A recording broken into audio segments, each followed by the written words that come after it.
Көрнекті театр және кино актері, ұлттық кәсіби театр өнерінің, оның ішінде Қара шаңырақ Мұхтар Әуезов атындағы Қазақ ұлттық драма театрының негізін қалаушылардың бірі Серәлі Қожамқұловтың туғанына 125 жылдығына орай ұйымдастырылған көрменің салтанатты ашылуына қош келдіңіздер. Бүгін мынау қасиетті Қара шаңырақта өмірі өміріне айналған қазақта азаматтар бар.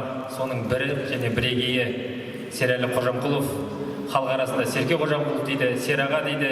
Осылай еркелетіп кеткен Серке Қожамқұловтың 125 жылдығы мерейлі жасы құтты болсын ардақ ағайын. Әкеміз сахнада зор шеберлік үлгісін көрсеткен актер, отбасында опалы сүйікті жан, ақылшы, тәрбиеші, үлгілі бала бола білген.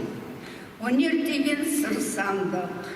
Оның сыртында емес, ішіндегі асыл қазынасында. Ендеше мен үшін айдан артық бір нәрсе бар. Ол халыққа қызмет, үлкен құрмет. Бүгінгі жастардың құлақтарына жүрсін деп үш нәрсені айрықша бөліп айтамын. Олар өмір, тіл өнері, еңбек.